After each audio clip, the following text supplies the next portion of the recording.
Ay, mísero de mí y infelice. Apurar cielos pretendo, ya que me tratáis así. ¿Qué delito cometí contra vosotros naciendo? Aunque si nací ya entiendo qué delito he cometido. Bastante causa ha tenido vuestra justicia y rigor. Pues el delito mayor del hombre es haber nacido. Solo quisiera saber, para apurar mis desvelos, dejando a una parte cielos el delito de nacer. ¿Qué más os pude ofender para castigarme más? ¿No nacieron los demás?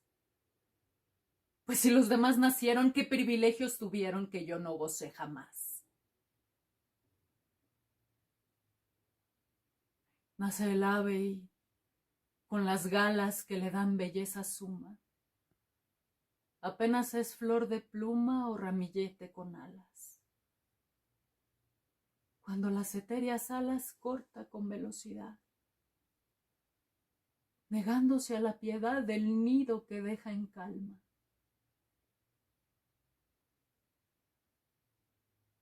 Y teniendo yo más alma, tengo menos libertad. Nace el bruto y, con la piel que dibujan manchas bellas, apenas signo es de estrellas gracias al docto pincel. Cuando atrevido y cruel, la humana necesidad le enseña a tener crueldad.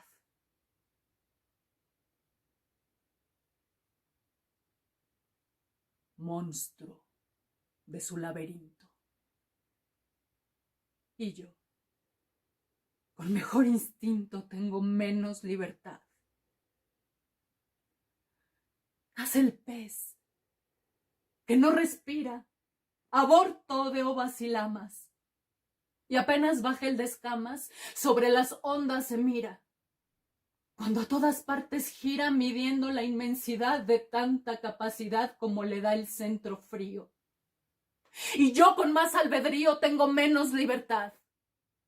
Nace el arroyo, culebra que entre flores se desata, y apenas sierpe de plata entre las flores se quiebra.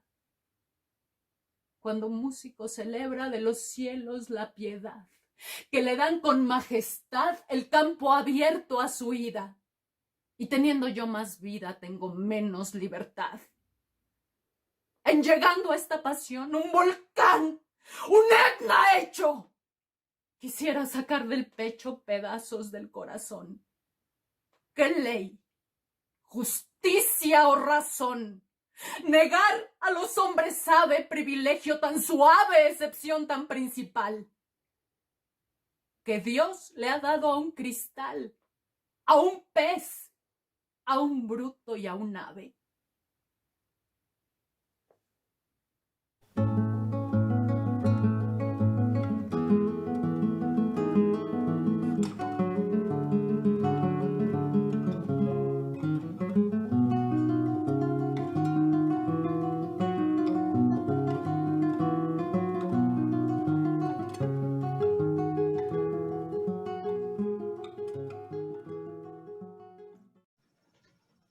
Amigos y amigas de Cuatro Vientos, es un placer de nueva cuenta estar con ustedes. Este es nuestro primer programa del año 2021. Hoy es día martes 5 de enero del año 2021. Queremos agradecerle muchísimo el favor de su atención. Ya sabe usted que de todo corazón le deseamos lo mejor, la mayor de las prosperidades, una gran esperanza de que este 2021 sea muchísimo mejor que el año pasado. Y esperemos que estemos en contacto y en comunicación directa a través de nuestros portales, fundamentalmente de nuestra plataforma 4B TV Entrevistas, que es el día de hoy que vamos a dar de nueva cuenta el arranque a nuestra programación. Queremos agradecerle muchísimo y pedirle de nueva cuenta, como usted ya sabe, que si le gusta nuestro programa, lo comparta, nos regale un like y también nos recomiende. con sus grupos, con sus amistades, con sus amigos. Solamente así Cuatro Vientos continuará siendo una alternativa de periodismo libre, independiente en la Internet y en Baja California. El día de hoy, pues la verdad es que tenemos una invitada de súper lujo. Y yo la verdad estoy muy contento de que esté con nosotros en estos días, en los primeros días de este año que está siendo realmente muy, muy esperanzador, pues Gabriela Betancourt Aragón.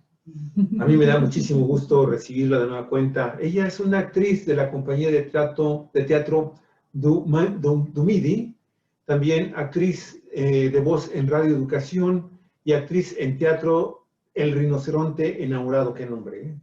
Y anteriormente trabajó también en el Centro Universitario de Teatro y Cardumen Teatro. Estudió en el Centro Universitario de Teatro, vive actualmente en la Ciudad de México, aunque ella es nativa de Chihuahua, como cierta persona que estoy viendo y de la cual estamos profundamente enamorados. Sí. Y sí, así es, efectivamente. Y bueno, Gaby, qué placer de veras que estemos de nueva cuenta aquí, gozando, disfrutando de tu presencia, del buen Alejandro, y créeme que es un honor que seas nuestra primera invitada del 2021. ¿Qué tal? Pues muchísimas gracias. La que se siente honrada de estar aquí con ustedes soy yo. Sigo el programa cada que puedo y cuando se me pasó el programa en vivo lo escucho grabado, que se quedan ahí grabados. Entonces, pues estoy muy contenta de empezar este año aquí en compañía de ustedes. Muchas gracias. Y bueno, pues mira, en manos de quién te vamos a dejar para que termine de presentarte. Alicia Aragón.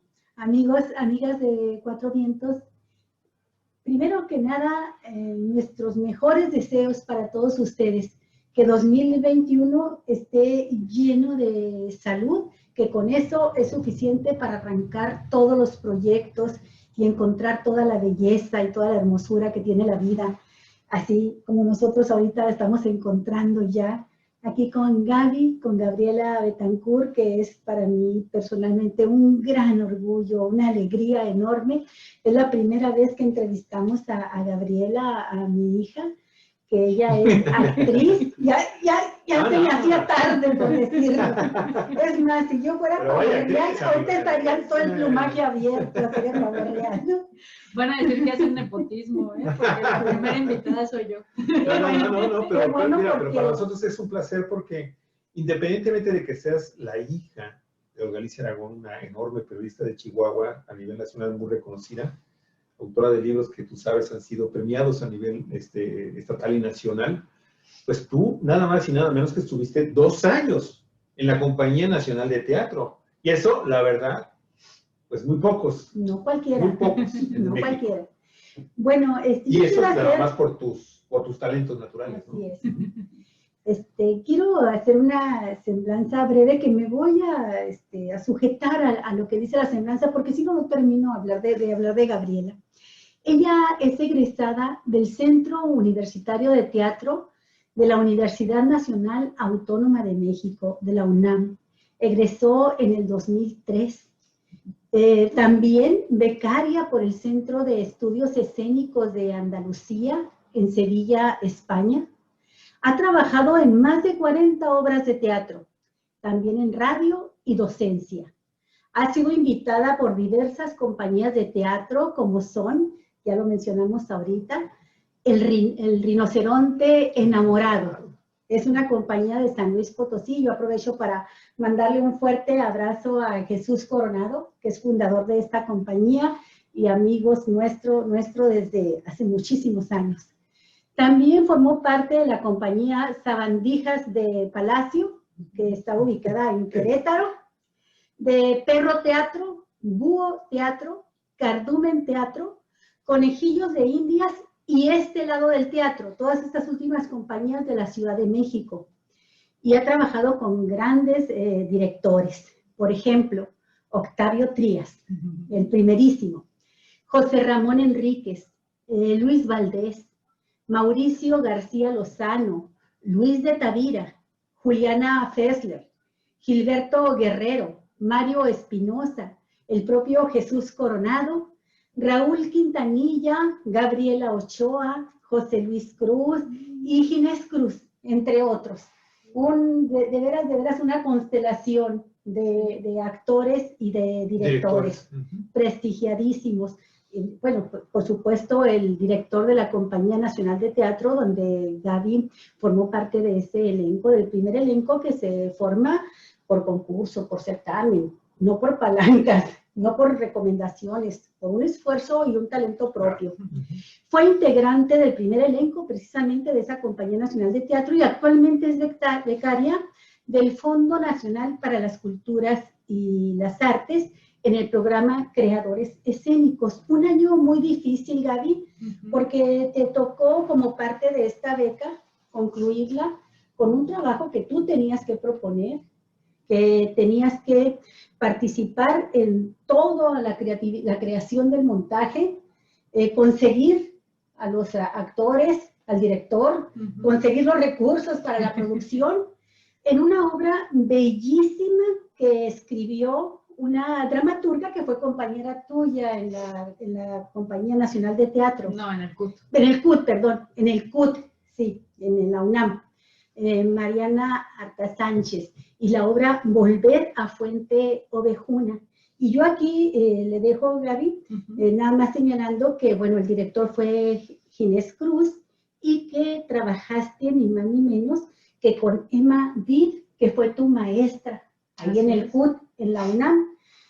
¿Cómo estuvo este proyecto dentro de tu trayectoria ya como actriz, Gaby? En todos los años que llevas desde 2003 que egresaste, empezaste a hacer teatro antes, obviamente, pero este 2020 fue un año muy difícil y fue el año en que te tocó a ti culminar esta beca que fue fundamental también en tu vida con esta obra que yo todavía no la he visto, pero todas las críticas que he leído, los comentarios, van en el sentido de que es sin duda de lo mejor que se hizo el año pasado, el año de pandemia, y que por desgracia pues mucha gente no pudo verlo, pero que ustedes tienen como objetivo pues volver a hacer el montaje, ¿no? ¿Sí? Así es. Platícanos, Gaby, de este proyecto y lo que representa en tu carrera artística. Muy bien. Bueno, este proyecto es resultado efectivamente de una beca que me da a mí el FONCA en el rubro Creadores Escénicos, que es un rubro que se da exclusivamente para los creadores de artes escénicas, teatro, danza, principalmente, multimedia y otros vínculos que se van desarrollando ahí con la beca. La beca me la dan a mí, yo aplico para la beca en el 2018.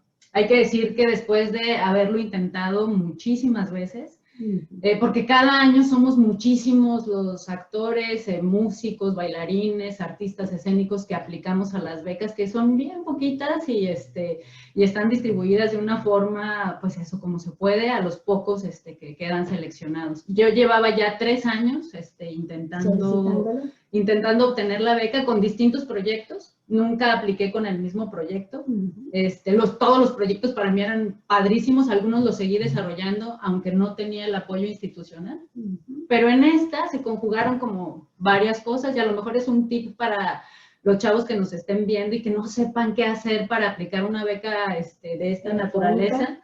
Creo que la clave está en escoger un proyecto que tengas muchísimas ganas de hacer, no un proyecto que creas que cumpla con las expectativas de una convocatoria, sino algo que de veras sea un estímulo para ti, porque en realidad la beca termina siendo eso, un estímulo para hacer el trabajo.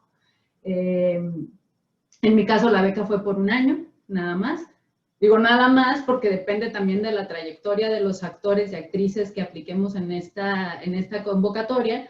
Se da por máximo 3 años, mínimo 1 año, ¿no? Que fue mi caso.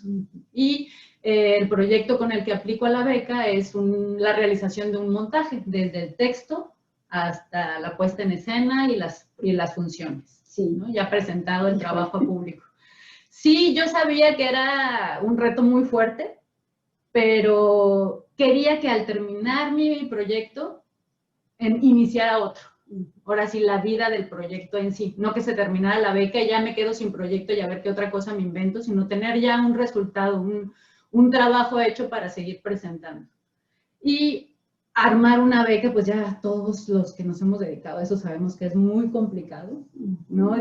El trabajo de estar leyendo la convocatoria, aplicar a los rubros, conseguir toda la documentación que te piden, pues es muy complicado, pero vale la pena porque hace que todo el tiempo estés actualizando tu material y que también tú valores lo que has hecho, ¿no? Que digas, ay, ya pasé por todo esto, efectivamente he trabajado con estos actores, sí tengo las herramientas para ser concursante a la Puedo beca. ser competitiva en un mar de competencia, ¿no? Sí, sí, sí, sí. Hay que ser muy claros. A lo mejor ahí fue mi error en las anteriores ocasiones que apliqué, que yo lo tenía claro, pero a la hora de llevarlo al papel no era tan claro No para quedaba la claro. gente que lo evaluaba, ¿no? Entonces, bueno, después de aplicar y aplicar, finalmente llegué al proyecto que tenía muchas ganas de hacer.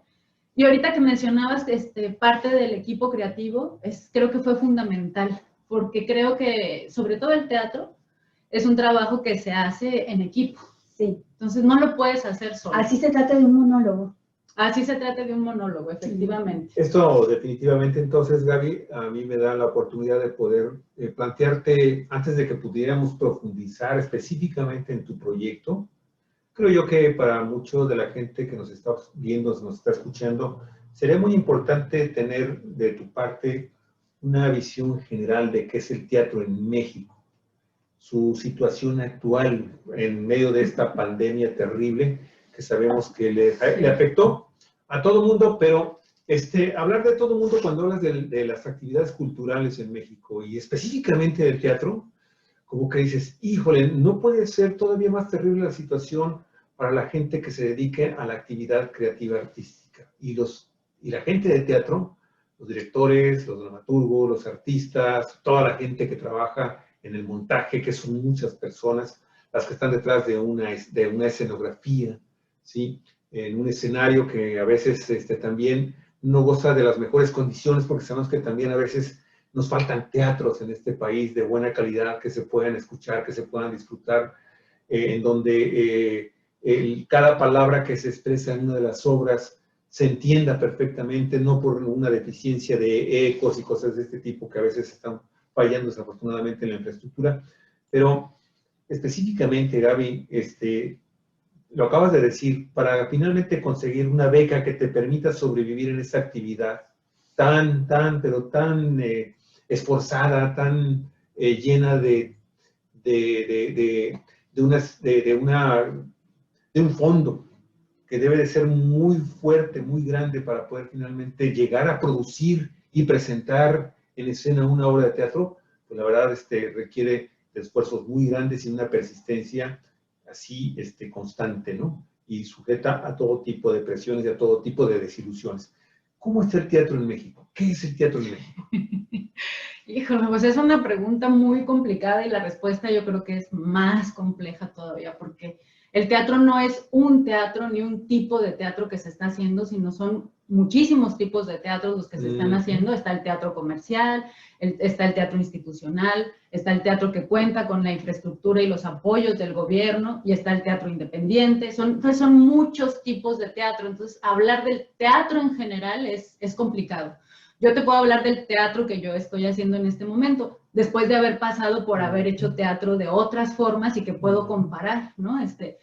Estuve en la Compañía Nacional de Teatro y ahí es estar entre sábanas de seda, porque el actor solo se preocupa por su trabajo y sabes que mensualmente tienes tu sueldo depositado en tu cuenta y que no tienes que preocuparte por buscar las formas para producir, para conseguir el teatro. No, tú actúas y te dedicas nada más a hacer teatro. Y ya los demás, los encargados de otras áreas, son los que se preocupan por toda la infraestructura.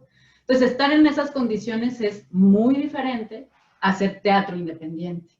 El teatro independiente siempre... ¿Qué es lo que estás haciendo en este momento? En este momento estoy haciendo teatro independiente, aunque, por ejemplo, este proyecto fue auspiciado en un inicio por el FONCA, que es una instancia de gobierno federal. Exactamente. La Secretaría de Cultura. Sí, digamos, ellos fueron el estímulo, el impulso para hacerlo. Después de que finalmente se escribió la obra, se juntó el equipo creativo, que es de lo que hablaba un poquito al principio, de que es importantísimo rodearte de un equipo de creativos con los que seas afín, ¿no? Y que sepas que son profesionales, que trabajan, que no nada más son tus amigos, que lo son, porque en el medio además, pues así es, ¿no? O sea, te vas juntando con la gente con la que tienes intereses en común. Entonces, obviamente, al ser el proyecto que yo impulsé, pues busqué a la gente, primero que admiro profesionalmente.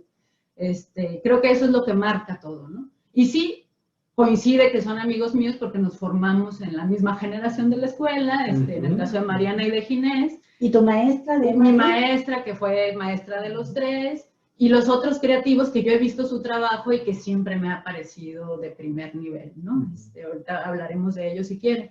Entonces, el teatro, bueno, este año ha sido complicadísimo para todos. Para todos. Para todos. Es muy importante que nos hayas identificado primero que el concepto no es una generalidad, sino que es una serie de actividades realizadas por diversos hombres y mujeres, que algunos tienen ventajas sobre otros, pero en este momento están todos igual. Sí, todos estamos, hay una prioridad que es la salud, ¿no? Entonces, bajo ese precepto, todo lo demás quedó relegado y nos dimos cuenta los que para mí es esencial hacer mi trabajo, pero te das cuenta que para los demás no es esencial verlo, ¿no? Claro. Sí, es muy triste que algo tan fundamental como es el arte, la cultura, a lo que has dedicado tu vida, de pronto te dicen, ¿sabes qué? En situación de pandemia no es esencial. Exacto. Esto no es esencial.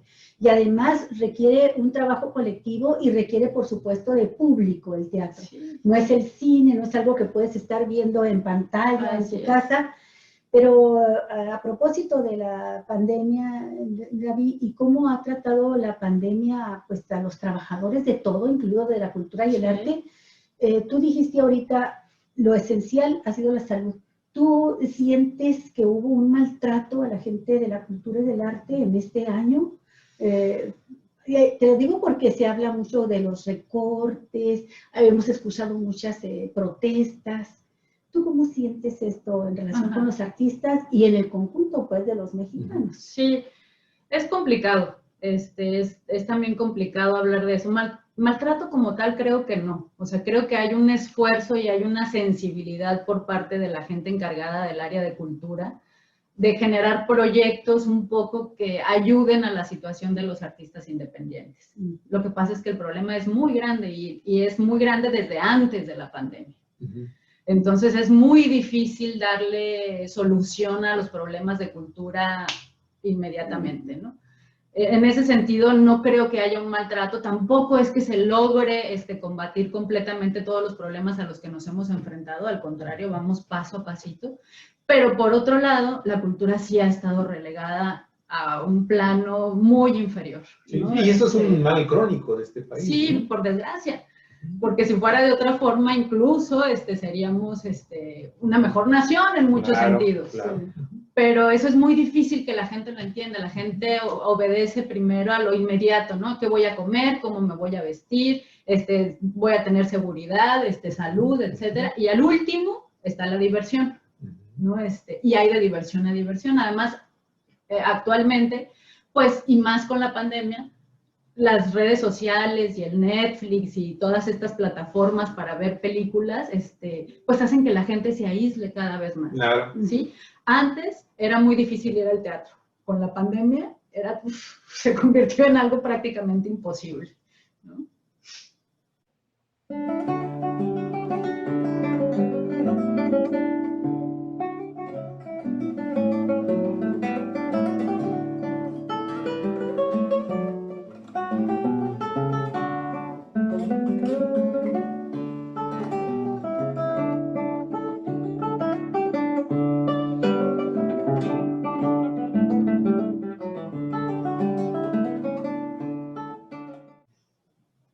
Gaby, entonces, ¿cómo enfrentar esta situación?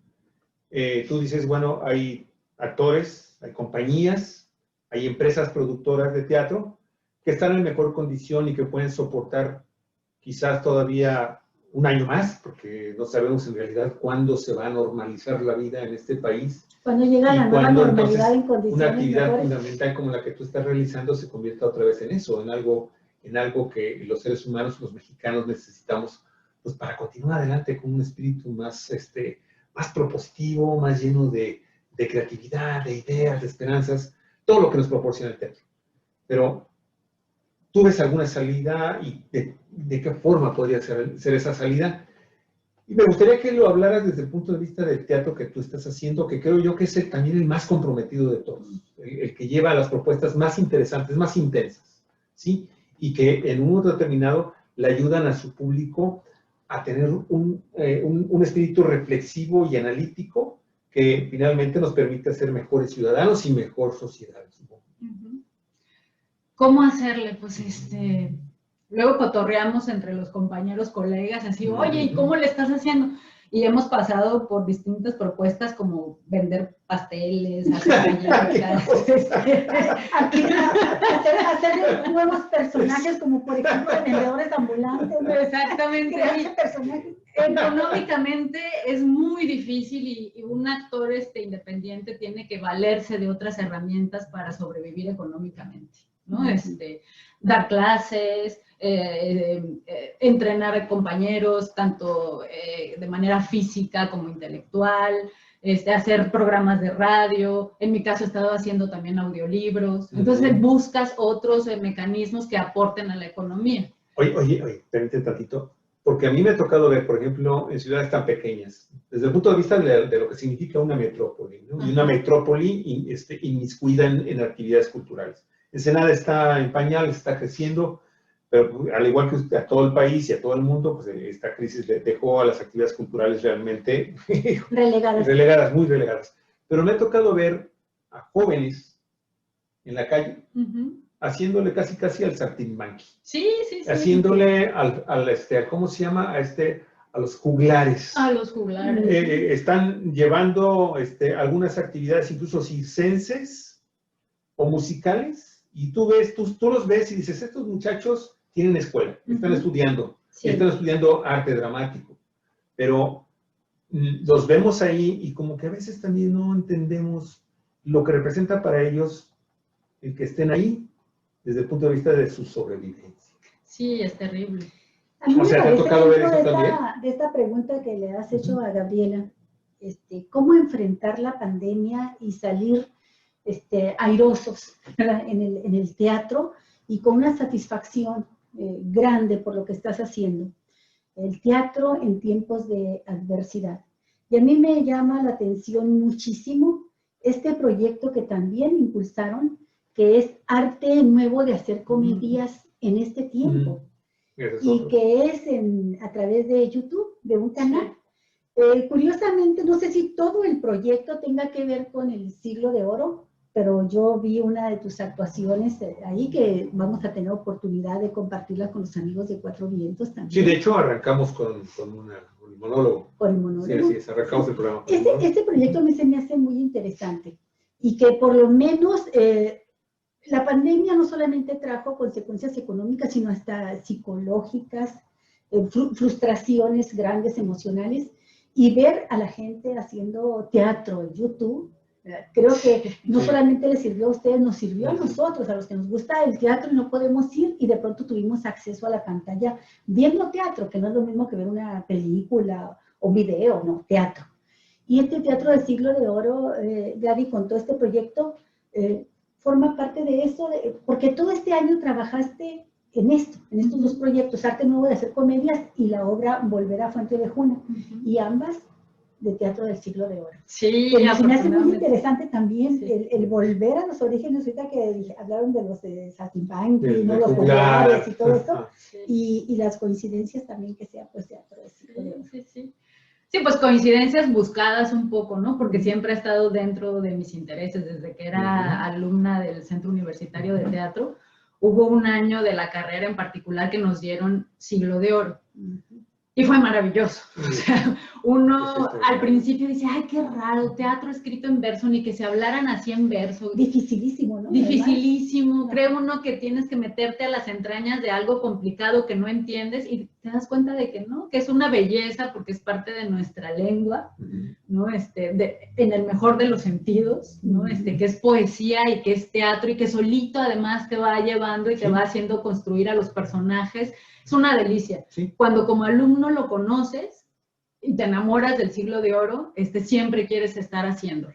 A veces tienes la fortuna de que hay directores o compañías que te invitan a trabajar en Siglo de Oro Y otras veces, pues como en esta, uno es el que lo trae y lo impulsa, ¿no? Este proyecto de Arte Nuevo de Hacer Comedia en estos tiempos es un proyecto personalmente que yo quiero muchísimo, porque una vez más, ¿no? Somos colegas, compañeros que nos conocemos, que hemos trabajado juntos o que tenemos referencia del trabajo de los otros.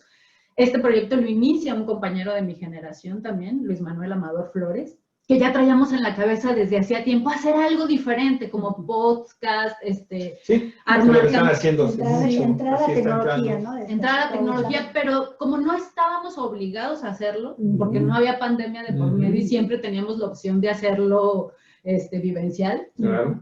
lo teníamos ahí como guardado porque no teníamos las herramientas, porque no sabíamos cómo, Porque no había el tiempo. porque no había el tiempo, porque queríamos hacerlo profesionalmente, etcétera, Pero etcétera. sabes que cae la pandemia. Cae la pandemia y me habla Luis y me dice, o sea, si no es ahora, ¿cuándo? ¿Cuándo lo hacemos? Ahorita está fuerte. Fíjate que ha ¿sabes? sido Sí. realmente esta pandemia también una oportunidad de hacer Sí, cosas que habíamos pospuesto, ¿no? Como dicen los chinitos, ¿no? Las crisis son oportunidades. No, dicen los orientales. completamente, sí. Oye, a ver, pero esto que vimos al principio del programa, Sí. este monólogo que tú tienes, ¿qué significó para ti? ¿Cómo te preparaste? Oye, son 3 minutos, 45 minutos los que tú, 3 minutos con 45 segundos los que tú estás ahí, con una intensidad, una cosa que la verdad a mí me impresionó mucho y de verdad te felicito porque transmites todo lo que quiere decir lo que Será el crecimiento que ha tenido, Pero, ¿verdad? para hacer estos 3 minutos con 45 segundos, ¿qué necesitaste? ¿Qué hiciste? Sí.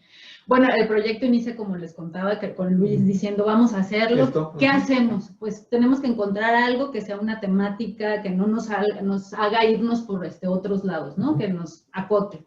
Dijimos, Siglo de Oro. Ok, para hacer Siglo de Oro, ¿con quién lo hacemos? Necesitamos una asesoría que es básica en este trabajo.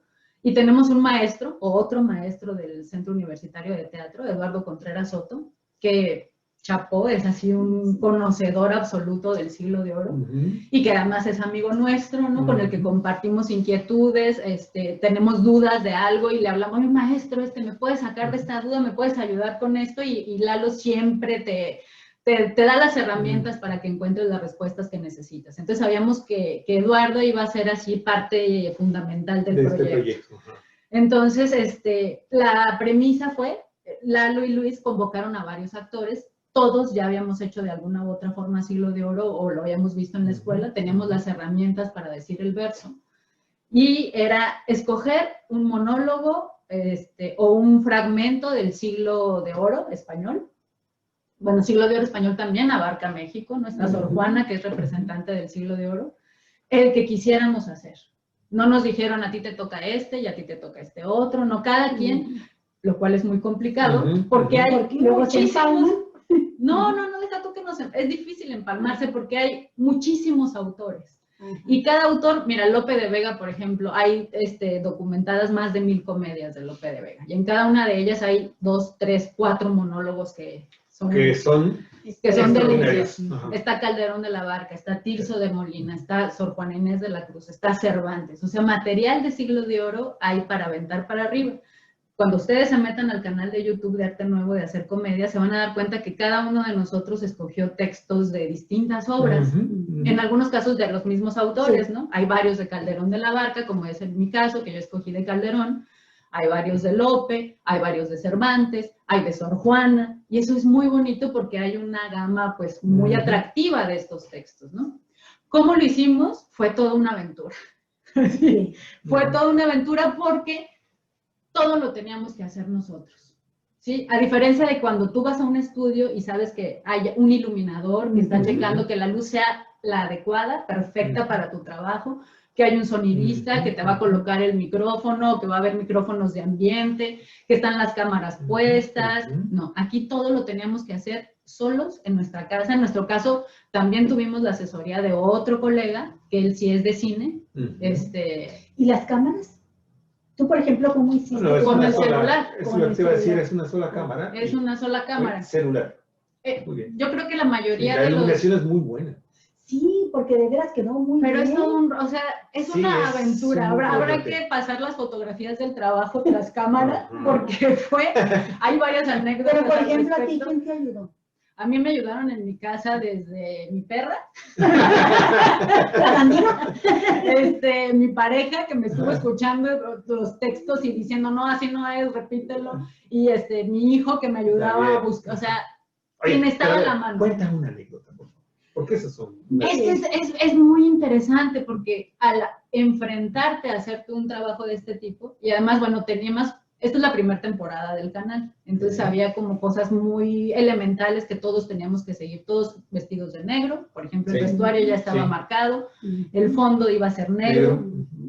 lograr un fondo negro Sí. suena muy fácil, Sí, sí, pero sí. es Todo el aspecto de las técnico. cosas más difíciles que hay. Ahí es donde valoras el trabajo de cada uno de los integrantes de un proyecto. Claro. No que dices, ay, con razón están los iluminadores, los Claro. sonidistas, ¿no? Así Porque es. uno se lo imagina y se El lo imagina tramoyista, precioso. toda la gente, claro. Pero cuando lo tienes que hacer y te das cuenta es... Es que me salió, ¿qué fue esto? ¿no? Ahora, teníamos el tiempo, como dice mi mamá, Estás ¿no? en la casa. Estás en la casa, tienes ahí trapitos, cuelgas, agarras las lámparas, apagas todas las luces, Buscas una buscas el iluminación lugar. adecuada, el lugar. Pero mira, es que no es Creas el diferente. ambiente. Nosotros, por ejemplo, que hemos tenido también que confinarnos en la casa, hacer un programa periodístico, pues aprender de las luces con una lámpara. Como estamos aquí, con una lamparita, estamos haciendo este programa, son las 18:30, pero en Ensenada ya está oscuro, ya es de noche.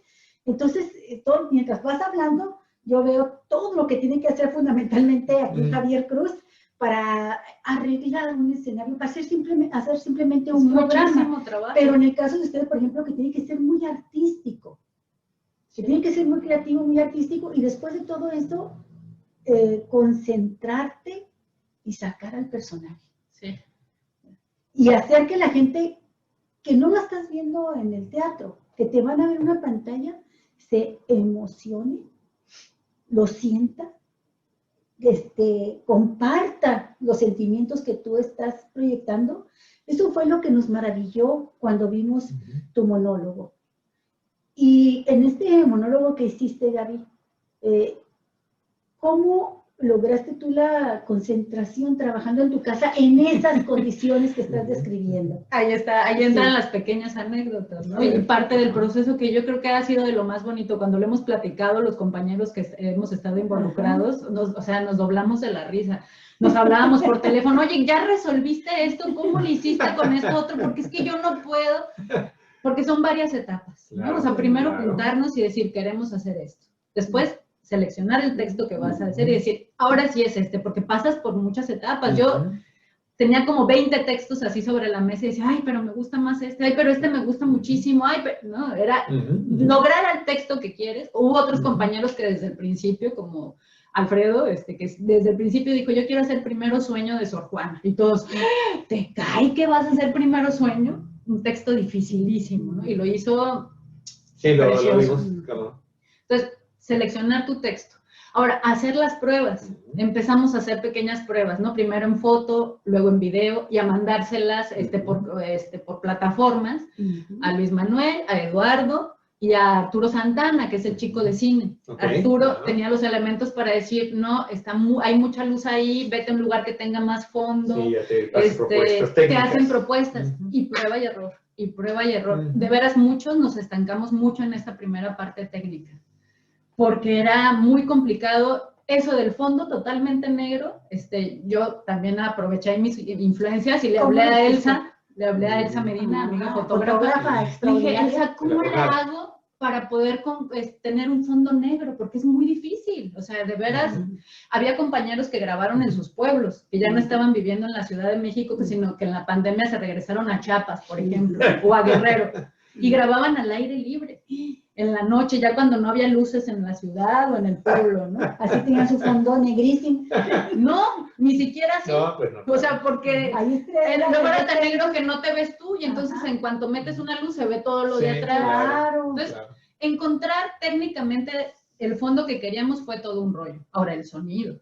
El sonido fue otro rollo, porque si tienes el celular lejos para que se vea bien la luz, ahora resulta que ya no te oyes. Así es. Y la idea desde el principio era hacerlo con lo que tuviéramos a la mano. O sea, nada de me voy a ir a comprar un micrófono. Sí, porque no hay recursos. Porque pues, no hay si recursos. ha sido fácil, Entonces, no hay siempre recursos. supimos que era ingéniateles. Ajá. A ver cómo le haces, pero con lo que tengas a la mano. No necesitas elementos profesionales. Híjole. Y ahí yo también valoré otra cosa importantísima, que es el silencio. O sea, Sí. algo que damos por hecho. Sí. Yo vivo en un departamento, en la planta baja. Y la cantidad de ruidos que hay Sí, es infame. Ujú. O sea, tú te acostumbras a ellos, pero Sí. cuando necesitas que haya silencio porque estás, ya cuando lograste todo lo técnico y ahora sí te memorizaste el texto así súper bien, porque otra característica que tienen los videos es que es una sola toma. Claro. No hay Sí, no hay edición. corte. No hay edición. No hay corte como en el teatro. Sí. Dijimos, además, si en el teatro te aprendes toda la obra, pues un monólogo con más razón, ¿no? Entonces, no hay, desde que prendes el teléfono hasta que se apaga, no hay manera. Si te equivocaste ya cuando te faltaban 2 versos, lo repites todo. Entonces había veces que empezabas a grabar y ladraba el perro. La basura. En mi caso, por ejemplo, con las condiciones que tenía a mi alcance, me di cuenta que solamente iba a poder grabar de madrugada. Uy, sí. Entonces Sí. grabamos a partir de la 1, 2 de la mañana, lo cual significaba que tenía que prepararme todo el día Sí. pensando en que a partir de esa hora iba a empezar a grabar. Pero ahora, como más o menos hay silencio, cualquier otro ruidito se cuela. Claro. Entonces, si la perrita camina, ya parecía que alguien estaba escribiendo a máquina. Y yo, no, córtale, otra vez. Y entonces fue a hacer muchísimas pruebas, muchísimas. Entre mi hijo y yo tapizamos el piso de la casa con cobijas. Para amortiguar el ruido de Para la perrita. amortiguar el ruido, porque dijimos, no, o sea, tenerla amarrada es imposible, Sí, no se queda pone quieta, peor se todavía. pone peor. Claro. Entonces te llenas de trucos, de mañas y Ajá. todo eso. De veras era Sí. muy Padre. Ahora, hay Quería que contaras esa comentarlo historia, porque es me el imagino momento cosas también de extraordinarias. decirlo. Omar, el hijo de Gaby, mi nieto, también es actor y también egresado del Centro Universitario de Teatro de la UNAM, lo cual también es una cosa padrísima, me imagino, dentro de la convivencia y de la creatividad, en este caso con este proyecto, porque pues entendían perfectamente lo que estaban haciendo. O sea, me imagino que cuando tú decías a Omar, necesitamos crear esto, él tenía ya la idea también. De Además hay otra cosa, el teatro del siglo de oro está escrito para que lo digas en un teatro con un volumen de voz muy grande para que el que está hasta la última fila de un teatro muy grande te escuche. Pero aquí tienes la cámara enfrente. Entonces en las primeras ocasiones que yo decía el monólogo, me di cuenta al verme, que esa es otra cosa en la que entras en shock, que era terrible. Porque lo que yo pensaba que estaba inspirado y muy bien hecho, en la cámara, en la pantalla, botaba y casi que me escupía la cara, ¿no? O sea, no, por ahí no es. Entonces había que adecuar el lenguaje actoral a una cámara. A la cinematografía. Y ahí Omar me ayudó muchísimo, porque me decía, baja, pero no te quedes plana. O sea, fue mi director de escena, en realidad, ¿no? Y es que Omar aprendió a manejar la cámara como lo hacen los jóvenes, pues aún antes de ingresar a estudiar teatro, ¿no? Oye, entonces, ¿cuántas horas hubo muchísimas de trabajo horas, de esos 3 muchísimas minutos horas. con 45 segundos? ¿Cuántos? Meses. O sea, para acabar pronto. Sí, porque un día resuelves una cosa y cuando crees que ya lo resolviste, te das cuenta al día siguiente que no, que ya no se ve igual. Qué importante es esto que nos estás diciendo, Gaby, para ver que en realidad el teatro no tiene precio, no hay manera de pagar una función, y menos en estas condiciones del arte nuevo de hacer comedias en este tiempo. Les recomendamos mucho, amigos, amigas de Cuatro Vientos, que entren al canal de YouTube con ese nombre, Arte Nuevo de Hacer Comedias, para que comprendan aún mejor lo que Gaby está explicando, lo que significó en términos de desafíos para la creatividad artística. Sí, pero también déjame invitar a nuestros amigos y amigas de Cuatro Vientos que observen estas fotografías que vamos a pasar en este momento, el segundo bloque de fotografías, en donde vemos precisamente a Gaby trabajando, ¿en qué obra? Volver a Fuente Ovejuna. Volver a Fuente Ovejuna, de la cual ahorita quisiéramos que nos platicaras también un momentito.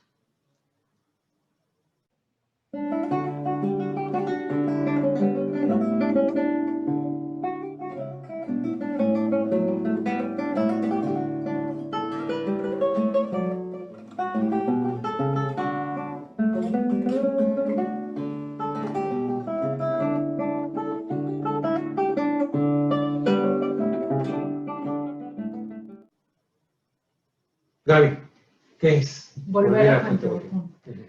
Ay, pues Volver a Fuente Ovejuna es el proyecto más hermoso que he hecho. ¿Ya ves? Sí. yo quería que lo dijeras así. Sí, es un proyecto muy importante para mí. Es el proyecto con el que me dieron la beca. Yo apliqué a la beca en el 2018. El año que duró la beca fue 2019. Y primero empezó a conformar el equipo primordial con el que iba a trabajar, que eran mis hermanos de generación, mis amigos y colegas a los que quiero y admiro, que eran, por un lado, Mariana Arta Sánchez, que escribió el texto, que ahorita voy a platicar de eso, que también fue un proceso extraordinario, muy interesante. Sí, Mariana es tremenda, es muy talentosa. Y Ginés Cruz, que es también compañero de mi generación, que ya he trabajado en otras obras con él y que él es el que dirigió la obra, ¿no? Ellos estaban pensados desde el principio como parte fundamental del proyecto. Y después se fueron agregando otros compañeros creativos para darle forma a todo lo demás, que es un elemento importantísimo, que es la persona que hizo la escenografía, la iluminación y el vestuario, que hizo las tres cosas. Que está bellísimo, que ya vio usted las fotografías, hermoso. Qué cosa tan bonita, el vestuario, la fotografía, los colores, Sí. la manera en que proyectan, y tú nada más con ver la fotografía y por supuesto el gesto, la actitud de los actores, te remonta al pasado, al siglo de oro. Sí, él es Mauricio Asensio, que es un creador muy joven, egresado de la ENAT, y da clases también en la ENAT, en la Escuela Nacional de Arte Teatral de Bellas Artes, y yo ya le tenía echado el ojo a su trabajo, y bueno, todos coincidimos en que era la persona indicada para entrarle al proyecto, y afortunadamente dijo que sí. Y otra persona fundamental era Joaquín López Chapman, el Chas, mejor conocido como el Chas, que es un músico y escenófono, pues con más de 40 años de experiencia, ¿no? El Chas es un músico fantástico y lo primero que nos dijo cuando lo invitamos es, sí, me encanta la idea, pero no va a haber música. No va a haber música, va a haber sonidos y ruidos que van a hacer ustedes, ambientación, porque si se quieren ir al siglo de oro, yo creo que sería terrible poner una pista de algo que yo componga, algo grabado, ¿no? O sea, si todo va a ser una atmósfera como era en los corrales de comedia del siglo de oro, pues no ponían una grabadora, claro, ¿no? Claro, Entonces, fue lo primero que nos dijo y nos quedamos así, y Ginés encantado dijo, órale, sí, perfecto. Tiene razón. Otro elemento importantísimo pues fue mi compañera en escena, que yo sabía que yo no quería hacer un monólogo desde el principio, dije yo quiero actuar con alguien más, y tuve la fortuna inmensa de que Emma que sea mi compañera en este trabajo, que como ya lo mencionabas al principio, pues fue maestra nuestra en el CUT y maestra de siglo de oro además. Entonces pues era así. Emma estaba en el proyecto desde el principio, pero estaba como asesora actoral del verso. Después, por las circunstancias propias de un montaje, terminó siendo mi compañera actriz, ¿no? Y Miguel Romero, que es el productor ejecutivo, que es otra parte indispensable, así que es una cabeza que se encarga de conjuntar las piezas y de hacer todos los trámites para que el proyecto pueda salir adelante. Entonces, se fue conformando el proyecto poco a poco. Tuvimos la fortuna de tener dos asistentes también maravillosos, que son como ángeles guardianes, que están ahí al pendiente de todo, Marisol Leal y Omar Lozano. Entonces, digamos, es y Miguel Ángel Barrera, que también es un actor egresado del CUT. Cuando nosotros entramos al CUT, él estaba en tercer año, era de las generaciones de los mayores, ¿no? Y Miguel, además de ser un excelente actor, tiene la Escuela de Combate Escénico en México. Entonces, sabíamos que toda comedia de siglo de oro lleva espadas. O sea, el combate no puede faltar, son las características que tiene una obra de teatro del siglo de oro. Entonces, ¿quién nos va a asesorar? Pues el mejor, y el mejor era Miguel. Sí, bueno, sin duda, Gaby, yo estuve dando seguimiento paso a paso a lo que ibas haciendo. Al proceso creativo. Junto con tus compañeros, todo este proceso creativo, y siempre me asombró la manera en que se iba integrando gente muy, muy talentosa. Y es el momento en que me gustaría que hablaras de lo que ha sido para ustedes, para ti y tus compañeros, el CUT. ¿Qué es el CUT? Porque muchos amigos, amigas que les interesa el teatro, o que tienen hijos, hijas que les gustaría estudiar teatro, creo que debieran de conocer esta enorme alternativa que tiene México, ¿verdad? Que es Centro Universitario de Teatro de la UNAM, y que de veras es muy difícil entrar, muy difícil ingresar y más difícil terminar de egresar. Platícanos un poco de estos inicios tuyos de tu carrera, cuando decidiste dedicarte. Bueno, yo la conozco desde que nació y sé que es de los pocos casos en los que no hay duda. Gaby nunca dudó de lo que quería hacer en la vida. Otros niños, niñas te dicen, ay, pues yo quiero ser astronauta, o yo quiero... Y finalmente van orientándose a lo que les gusta o a lo que pueden, y Gabriela siempre dijo, yo quiero ser actriz, ¿verdad? Pero, ¿cómo te planteaste lo del CUT? ¿Cómo te preparaste para el CUT? ¿Qué es el CUT? Y yo agregaría aquí una parte final de lo que te está preguntando, que te está pidiendo Olga. ¿Qué significó entonces también para ti el haber estudiado el CUT ante lo que tú has considerado tu mejor representación, tu mejor obra, tu mejor papel, tu mejor proyecto, y hacerlo hasta este momento de a tu edad, a la que tienes? ¿Qué significó entonces, o qué representó, o cómo se completó este final que tienes en este momento con tus inicios en el CUT? Okay. Voy a terminar un poquito hablando de Fuenteovejuna porque sí, para claro. retomarlo, ¿no? Sí, hay claro. otro elemento muy importante en Fuenteovejuna de los creativos y de las personas que nos acompañaron, que es Carmen Mastache. Carmen también nos dio clases en el CUT, aunque ella no es egresada del CUT como la mayoría de nosotros, ella es egresada de la Facultad de Filosofía y Letras de la UNAM también. Y ella, junto con Chas, el escenófono, fue una mancuerna muy importante porque ella es maestra de voz.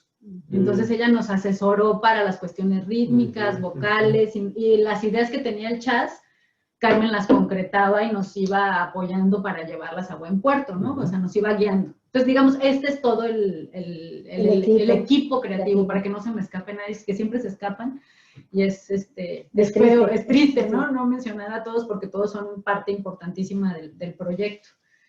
Si quieren, luego platicamos un poquito de cómo se dio, de cómo se llegó al texto, etcétera, claro, ¿no? Sí, a todo eso. El CUT, para empezar, el CUT ya no se va a llamar CUT, porque cuando yo entré al Centro Universitario de Teatro no era licenciatura, y no fue licenciatura sus primeros 50 años de existencia, ¿no? Todos los actores que pasamos por el Centro Universitario de Teatro no salíamos con un papel que acreditara una licenciatura, ¿no? Porque el CUT era parte de la universidad, es parte de la Universidad Nacional Autónoma de México, pero ya había una licenciatura que era la de la Facultad de Filosofía y Letras y Arte Dramático, ¿no? Literatura y Arte Dramático. Entonces no podía haber dos licenciaturas en teatro si ya había una. Después Mario Espinosa, que es el actual director del CUT, consiguió finalmente que se le diera la licenciatura al CUT y pasar a ser una escuela y no nada más un centro de educación, ¿no? Esa es toda una historia que no soy la persona más indicada para contarla porque tampoco conozco los detalles, pero sé que desde que estaba José Ramón Enríquez como director, cuando yo entré, se ha estado trabajando para que el CUT tenga licenciatura. Entonces ahora los chavos que entren al Centro Universitario de Teatro, que no sé cómo se va a llamar, ya van a salir con licenciatura. Eso implica muchos cambios, ¿no? O sea, porque antes, cuando entrabas al CUT, si algún maestro veía que no tenías las capacidades para ser actor o actriz, tenía la decisión de decir, fuera. Vas para afuera. Vas para afuera. Y no podías... ingresaban, Gaby? En mi caso, por ejemplo, hacíamos el examen varía cada año, ¿no? Pero son aproximadamente entre 200, 300 los que quieren entrar al CUT, a veces un poquito más. De todo el país. Sobre todo de la Ciudad de México, pero sí de todo el país. Lo que pasa es que a los chavos de provincia, como era mi caso también, pues les cuesta más trabajo, tienen que contar con el apoyo de su familia, que tengan asegurado un lugar donde vivir, que los puedan apoyar económicamente, porque no hay manera de trabajar mientras estás en el CUT. Sí, es una escuela... ¿No cuenta tu preparación y tu trabajo previo para poder ingresar al centro? Pues es una escuela, o sea, ahí te vas a preparar. No es como cuando entré a la Compañía Nacional de Teatro que sí te piden una trayectoria y una preparación, etcétera, ¿no? Aquí pues son chavitos que están saliendo de prepa la mayoría. Sí, pero ya ves que de repente en algunas preparatorias en México, afortunadamente, hay teatro, hay arte escénico. Aquí en Ensenada, por ejemplo, durante mucho tiempo el centro, la preparatoria Ensenada, que luego se convirtió en el colegio de bachilleres, contó con un grupo de teatro. Sí, y los sí, muchachos, muy bien los muchachos. En ese sentido. Pero hay otras escuelas en donde Poca, no hay pero nada, tú no hay te nada. preparaste.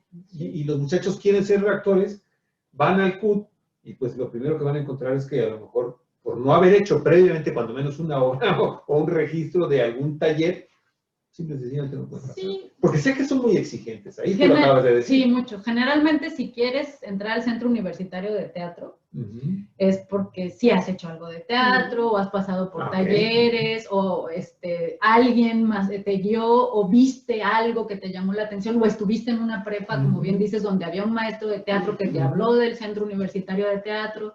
Sí, sí influye. En ese sentido, por supuesto que no es lo mismo un chavito que nunca pisó un escenario, que es raro que alguien que nunca haya pisado un escenario quiera entrar a estudiar a una escuela de teatro. Porque ni siquiera tienen la información para empezar. Exactamente. Entonces sí influye porque pues ya tienes algunos antecedentes, hiciste tus primeros pininos. En mi caso, cuando yo entré al CUT, no era una chava recién egresada de prepa. Claro. Yo ya había estado en la Compañía Estatal de Teatro en Chihuahua, tuve la enorme fortuna de empezar haciendo teatro profesional, aunque yo no era una actriz profesional, pero pasé una audición con Octavio Trías, que era un director de Ciudad Juárez, y formó una pequeña compañía que me dio a mí muchísimas herramientas, y él fue el que me dijo, ¿qué estás haciendo aquí? Vete a estudiar a Ciudad de México, ¿no? Entonces, sí llevaba yo una experiencia previa. Ya había tenido la experiencia de trabajar en una obra profesional. Perfecto, sí. Claro, ya llevabas una enorme ventaja. Claro, y una ayuda de Octavio Trías de decirte, prepárate así, prepárate así, ensaya esto, aquello. Sí, a mí me consta, Gaby se preparó intensamente para presentar el examen en el CUT. Sí, pues todos los que presentamos el examen En mi caso, cuando yo entré al CUT, nos daban ibas, te inscribías a la oficinita del CUT, que yo aproveché para irme a inscribir cuando trabajando en la obra con Octavio Trías montó Las Preciosas Ridículas de Molière. Hizo una audición en el estado de Chihuahua para juntar a los actores que iban a participar en ese montaje, en un programa muy exitoso que había y que todavía existe, pero que era icónico en ese momento, que se llamaba Teatro Escolar, que era un programa a nivel nacional.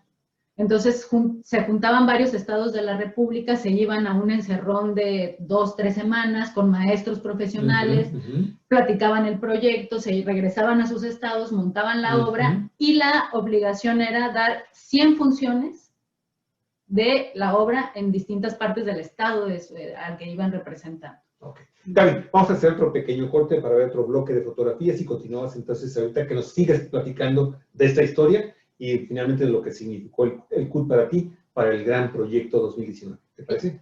Regresamos en un momentito. Adelante, Gaby. Adelante, por favor. Y entonces, con Octavio, que fue maravilloso para mí, yo ya había estado tomando talleres en Bellas Artes en Chihuahua. Mi mamá nos inscribía a todas las actividades culturales que había para mi hermana y a mí a la mano.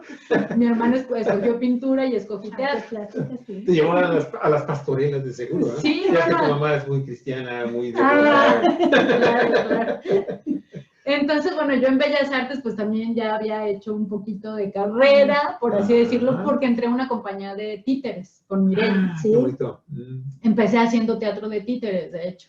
Cuando vi en el periódico, yo trabajaba en una tienda y estaba en ese lugar trabajando. ¿En una boutique? Y vi el periódico donde estaban anunciando la audición. Y hablé con mi jefa y le dije, oye, ¿me das chance de ir a hacer esta audición? Y me dijo, sí, adelante, ¿qué día vas a ir? No, pues aquí dice qué tal, órale, pues ve.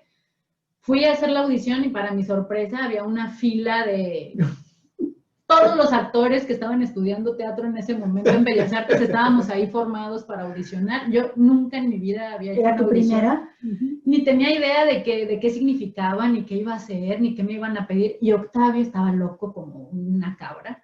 Entonces nos pedía unos ejercicios rarísimos, ¿no? Y me acuerdo que entré yo al teatro de los niños héroes, no, al teatro de cámara, y estaba Octavio sentado y te decía, a ver, en Chihuahua, pásale, mija, ¿cómo te llamas? No, pues fulanita de tal. Ok, quiero que por favor te imagines como una bandera en un asta y hay un día con mucho viento. Muévete como la bandera. Y entonces en realidad ese era un ejemplo, ¿no? O eres una olla express a punto de explotar, ¿no? La válvula está a todo lo que da y estás a punto de explotar. Entonces, y te imaginabas todo eso y lo llevabas a una corporalidad. Él lo que quería con estos ejercicios, porque íbamos a montar las preciosas ridículas, era exponerte al ridículo y ver cómo lo enfrentabas. No si le tenías miedo, si te ibas a divertir. ¿No? Claro. Bien y mal son conceptos muy raros, porque Así ¿quién es. hace bien una olla express? Claro. No, o sea, ¿quién te dice que eso es una o quién olla es bandera, express? ¿no? Exactamente. Sí, o un cable de luz electrificado, ¿no? O sea, son cosas que pues en realidad son muy subjetivas. Sí, claro. Lo que él quería era ver tu capacidad de divertirte, de enfrentar el reto, de que no te quedaras así, ay no, pues no sé cómo ser una bandera, ¿no? Y que no tuvieras miedo al ridículo. Exactamente, y que te divirtieras. Fue muy curioso porque de esa audición escogió puras mujeres, no era el plan original. Pero curiosamente de todos los que audicionamos, fuimos las mujeres las que nos aventamos con todo. Y fue un montaje muy bonito porque a las chavas nos tocó hacer personajes masculinos. Ahí está Gaby en las fotos con sus bigotes. Con bigotitos. Y esa experiencia fue así el detonante para después entrar al CUT. Ya que estaba montada la obra y que la habíamos presentado en varios estados en Chihuahua, nos fuimos de gira aquí, a Tijuana y a Ensenada. Estuvimos con las preciosas ridículas en Mexicali, en Tijuana. Le fue muy bien al montaje y nos llevaron a varios lados. Yo por primera vez me enfrentaba a todo esto antes de entrar al CUT, a giras, interesante, qué bonito, a todo esto, ¿no? ¿Y qué motiva? Sí, creció la convicción. Claro. Sí, no, yo ya estaba más que convencida. Oye, bueno, entonces llegas al CUT y ¿qué sucede? Con 300 personas que quieren entrar. Sí. Justo se iba a terminar ya nuestra temporada de Las Preciosas y terminábamos en la Ciudad de México, en el Teatro Julio Castillo, que es uno de los teatros más grandes e importantes del Centro Cultural del Bosque, y venimos a la Ciudad de México. Y me dice Octavio, vamos a ir al DF en aquel entonces, ¿no? Me dice, aprovecha y deja tus papeles en el CUT. Qué padre, qué importante fue. Sí, Octavio no, Rivas, fue completamente así, parteaguas. Otro compañero actor, amigo de Octavio, de la compañía de Juárez, había ido a Chihuahua a ver el montaje y él estaba estudiando en Casa del Teatro, que es otra escuela muy importante en la Ciudad de México. Y yo le dije, oye, ¿a cuál escuela entro? Y él era de Casa del Teatro, pero Casa del Teatro, a diferencia del CUT, era una escuela de paga. Ya, Y el CUT no, el CUT es de la UNAM, es una escuela gratuita, prácticamente, o pagas una cantidad simbólica. Sí. Y eso fue lo que...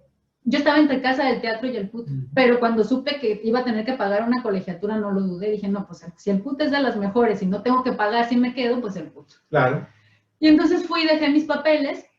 La audición consistió en que me dieron un texto, era un cuentito de Juan Rulfo. Me dijeron, tal día tienes que venir a presentarlo. Me acuerdo que faltaba como un mes aproximadamente para hacer la audición. Sí, yo me regresé a Chihuahua con el texto para empezar a trabajarlo.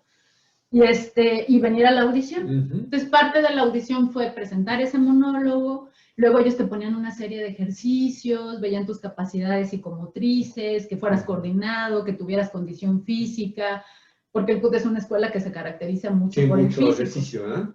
Y otro elemento era que cantaras una canción, que más o menos fueras afinado, lo cual fue un problema terrible para mí, porque nunca he sido nada afinado. Tema genético. Pero pues también lo enfrenté como el cable electrificado y lo oí claro. Y ahí cambió mi vida completamente cuando entré al CUT. Nosotros entramos al CUT en el 98, en 1998. ¿Cuántos entraron, hija? Hicimos el examen como 300 aspirantes. Pasamos una primera selección, solamente 25. De esos primeros preseleccionados, nos entrevistó el director personalmente como para ver, pues, si estaba en lo correcto en la preselección. Y ya los que nos quedamos en total fuimos 16. Casi siempre son los que se quedan cada año, entre 15, 16, máximo 17 alumnos. ¿Y qué onda con los maestros? ¿Quiénes eran? Muchos de los maestros del CUT eran y siguen siendo actores egresados del mismo CUT. Y todos activos. Sí. O sea, no tuvimos maestros que nos hablaran desde la teoría, sino que todos llevaban a la práctica su oficio. Gaby, de los actores y actrices más reconocidos en México, e incluso reconocidos más allá de nuestras fronteras, ¿a quiénes mencionarías tú? Ay, es que son muchísimos. Hay muchísimos. En México tienen actores y actrices de primer nivel. O sea, y ahí sí es difícil porque se me escaparían muchísimos, pero pienso ahorita, por ejemplo... más conocidos también por la gente. Es que por desgracia la gente conoce a los actores de televisión. Ahora O sea, ya iba a decirte precisamente que existe una enorme diferencia entre los actores que De están teatro, egresando del centro a los de Televisa, a los de TV Azteca, a los de algunas universidades, la Iberoamericana, que también Claro. quiero tener una compañía por ahí. Sí. Son bien diferentes. Es muy diferente y, por ejemplo, Pero esos son los que se conocen. en la Ciudad de México es probable que los chavos que se dedican al teatro sí conozcan a los actores de teatro importantes, pero en provincia es muy difícil que tú conozcas a los actores si no es porque tienes referencias directas de ellos, y las referencias que nos llegan a nosotros son la televisión o cine. Así es. ¿no? Entonces hay muchos actores de teatro que se conocen por la televisión y el cine, como Luisa Huertas, como Julieta Gurrola, como Claudio Obregón, muchísimos, ¿no? Hay muchísimos actores excelentes y actrices también. Creo que además te ha tocado trabajar con todos ellos, ¿no? Con esos que mencionaste. Con estos que mencioné, sí, por la compañía, que fue un proyecto maravilloso, sobre todo por eso, porque nos dio la oportunidad de trabajar a distintas generaciones. Sí, claro, te pulió cualidades que tenías cuando te egresaste del centro, pero ahí dijiste, aquí es, vamos, es mi especialización. No, y nomás de verlos, o sea, es que de ver trabajar actores que ya tenían 40 años haciendo teatro. Y además te daban cosas muy bonitas, por ejemplo, de Claudio Obregón, que a mí me tocó conocerlo cuando yo era muy jovencita, y luego de pronto ver a Gabriela, mi hija, amiguísima, compañera de escenario de Claudio Obregón, pues era así una cosa increíble, ¿no? Una satisfacción enorme. Y sí, por mencionar, porque mencionaste su nombre, ya falleció, pero un excelente actor también de cine. Ahora sí, dinos, ¿no, Gaby? Entonces, tu formación en el centro. Sí. Y por otro lado, en la Compañía Nacional. Sí. ¿Qué te aportaron para la obra? Para llegar a este momento. Sí. Lo que tú misma has dicho, que la consideras el mejor trabajo. Tu mejor trabajo. Es un poco injusto también para nosotros. El mejor trabajo es el último que hacemos, ¿no? Pero si me hubieras preguntado hace un año, pues mi mejor trabajo hubiera sido el que estaba haciendo en ese momento, porque hay muchas obras que han sido muy significativas para mí, de las que he aprendido muchísimo. Tal vez me excedí cuando dije okay. Pero hay un elemento emotivo y sentimental puesto ahí, porque es un proyecto pues que tú lo impulsaste, que lo impulsé, que tu beca y que tuviste que trabajar en todas las áreas. Y hubo reencuentros importantes con gente de esos años. Sí, por supuesto. Por lo que acabas de decir. Por supuesto, sí. El CUT ahí fue parte fundamental, ¿no? Porque pues es la gente con la que he trabajado, a la que conozco, a la que admiro, y mucha sale de ahí, ¿no? Fue por el CUT que conocí a muchos de ellos, no a todos, ¿no? Por ejemplo, a Chas no lo conocía, a Mauricio no lo conocía, fue hasta después en mi vida ya profesional que que fui conociendo su trabajo.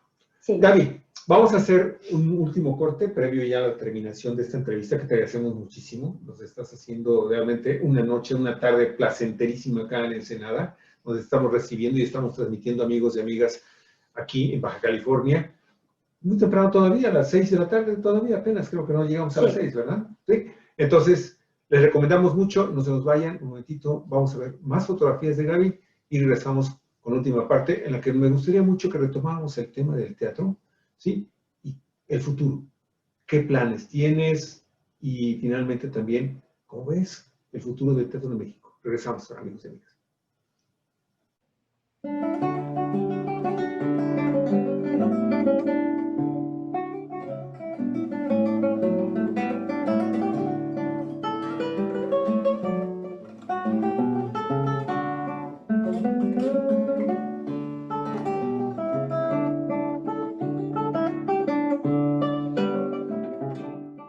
Gaby, ahora sí, a ver, vamos a ver. Planes, proyectos. Proyectos, bueno, Volver a Fuente Ovejuna sigue vigente. ¿Sigues ahí? Porque nos tocó desarrollar el proyecto y estrenarlo en un momento muy complicado. O sea, de hecho pensamos que no íbamos a poder estrenar el año pasado por las circunstancias pandémicas en las que estamos. Finalmente se abrió una ventana donde se empezaron a abrir otra vez las salas de teatro. Después de que yo fui beneficiada con el proyecto del FONCA, apliqué para otra convocatoria que fue también muy importante para llevar la obra a buen puerto, que es una convocatoria que saca la Coordinación Nacional de Teatro. para presentar los trabajos o para producir trabajos en el Centro Cultural del Bosque, que es un centro de teatros que hay en la Ciudad de México.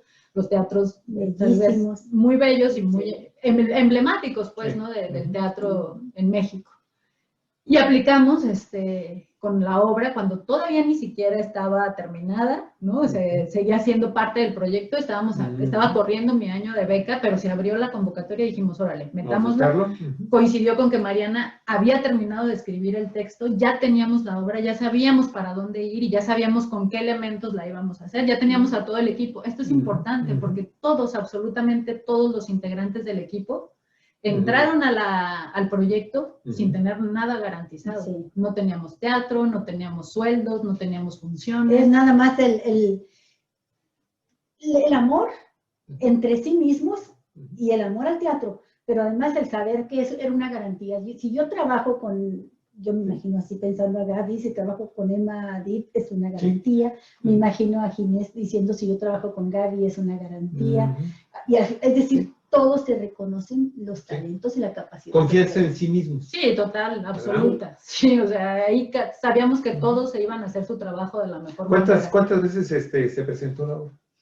Allá voy. Entonces entramos a la convocatoria y entramos además de una manera un poco ambiciosa, porque la convocatoria tiene varios rubros. Como somos muchísimos los grupos que quieren acceder a un espacio teatral, a un teatro institucional, imagínate la cantidad de gente. Por esas características de teatro ahí, pues olvídate, todo el mundo que sabe. Pero además hay muy pocos montajes al año que la Coordinación Nacional de Teatro produce o coproduce. Ok, ya. ¿No? Entonces nosotros dijimos... ¿Llevan prioridad? Sí, pero además es difícil porque solamente escogen 2 proyectos o 1, depende de los proyectos. Okay. Dijimos, si queremos llevar la obra, lo que necesitamos es una coproducción. Y ahí la pieza importante también fue Miguel Romero, el chavo que es el productor ejecutivo. Porque sentados así en la mesa dijimos, ¿qué es lo más importante para nosotros? Garantizar los sueldos de todos los creativos. Entonces fue lo que le pedimos a la Coordinación Nacional de Teatro. Dijimos, vamos a coproducir, no van a ser ustedes los que se van a encargar de todo, solamente de las nóminas, y nosotros como compañía hacemos la producción, es decir, escenografía, vestuario, todo eso. Dijimos, ahí vemos cómo le hacemos, hicimos rifas, juntamos nuestros centavitos y entre todos cooperamos, a ver qué hacemos, pero que los que trabajen en el proyecto tengan garantizado su sueldo. Claro. Metimos el proyecto a la convocatoria con estas características y nos la dieron, dijeron palomita. Y ahí fue donde realmente dijimos, perfecto. O sea, porque ya sabíamos que contábamos con el sueldo de todos y que además íbamos a tener una temporada estipulada de 16 funciones para arrancar. Okay. 16. Que son muchas, amigos. Son muchas y son muy pocas. Esa es otra cosa a propósito de la realidad del teatro en México. Cuando yo estaba estudiando, yo veía las placas en los teatros que decían 100 representaciones, 400 representaciones, 1000 representaciones. El teatro comercial. No, teatro universitario. Teatro universitario. ¿Por qué se perdió eso? Pues cada vez somos más, para empezar. Antes eran pocos los que hacían teatro, eran pocas las escuelas, ahora hay muchas escuelas, cada vez hay más actores, cada vez somos más grupos, más compañías. ¿Y la no crece? No, al contrario, se redujo Y entonces, cuando dices que 16 funciones son muchas, efectivamente es así, porque luego te dan temporadas de 4 funciones. Sucedió lo mismo que con los escritores y las ediciones de libros, ¿no? Se están haciendo cada vez más pequeñas. Sí. Entonces, pues dijimos, por lo menos ya tenemos las primeras 16 para arrancar y tenemos uno de los teatros más bellos del Centro Cultural del Bosque, que es el Teatro del Granero. El Granero. Oye, Garibo, dijiste que ibas a comentar algo también sobre la obra, el proceso de la escritura, de la dramaturga. Sí. A mí me llama la atención, he visto algunas veces, no digo que muchas, pero algunas veces Fuente Ovejuna. Y me llama la atención que la sacan con 2 actrices, porque es una obra que requiere de muchísimos actores, ¿no? Sí, son muchos personajes. La obra de López tiene muchísimos actores. Pero aquí no es la hora de oro, no. Esa es la sorpresa, Sí. ¿no? Que hay que guardarla para que Ujú, seguramente sí. alguien, por lo menos que nos esté viendo de la Ciudad de México, o que vaya a ir cuando se vaya a presentar, pero es una sorpresa que se va a llevar el espectador, ¿no? Sí, para empezar, la obra de Lope se llama Fuente Ovejuna. Ujú, sí. Y es una obra emblemática del Siglo de Oro que yo siempre, desde que la conocí en la escuela, dije, yo quiero hacer esta obra por lo que significa, por lo que nos está diciendo, por los personajes que son tremendos en esa obra. Y volvemos a lo que hablábamos al principio, cuando quieres aplicar a un proyecto, agarra el proyecto que tú quieres hacer. Claro. Lo que el corazón te dicta, seguir la corazonada. Y sobre todo, a ver, ¿quién me va a hablar? ¿En qué momento me va a hablar a mí para hacer Laurencia de Fuente Ovejuna? A Así lo es. mejor sí pasa, pero a lo mejor no pasa nunca. Y yo me quedo con las ganas de hacerlo. Gaby, Entonces, para quienes no conocen la obra ujú, de Fuente Ovejuna, ¿podrías sintetizarla? la- Porque a final de cuentas también la temática es muy actual. sí, es Es terrible. súper actual en este Sí. México de hoy. Fuente Ovejuna, para empezar, Fuente Ovejuna es un pueblo de España, que se llama así, en el que ocurrió un acontecimiento en el que Lope se basa 100 años después para escribir la obra de teatro.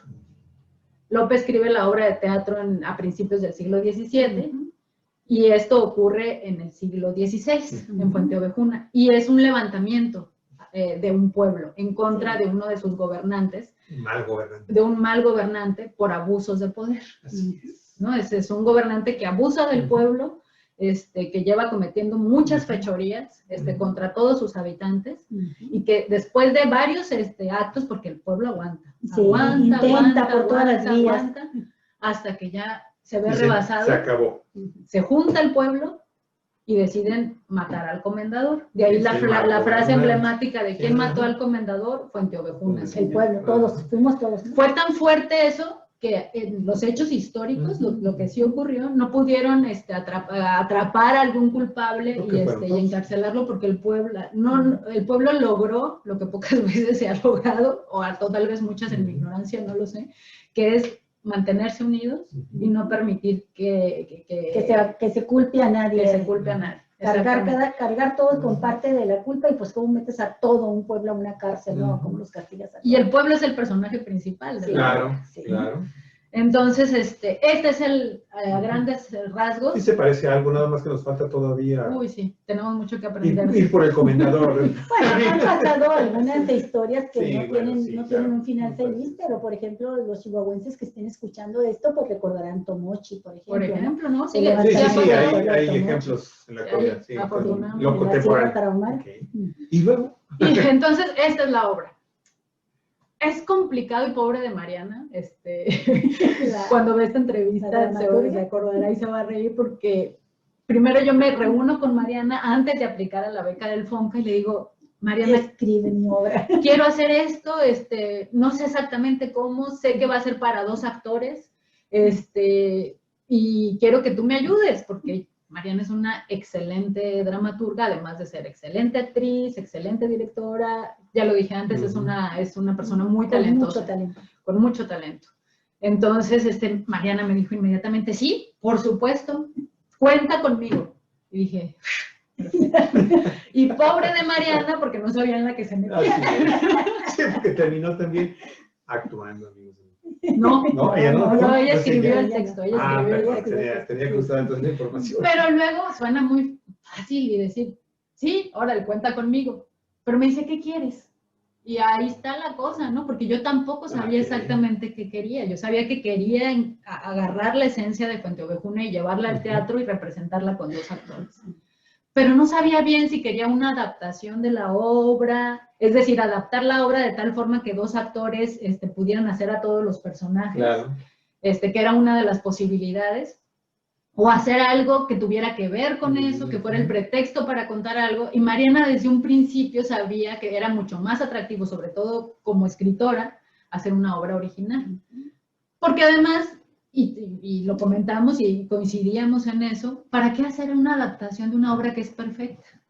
Exacto.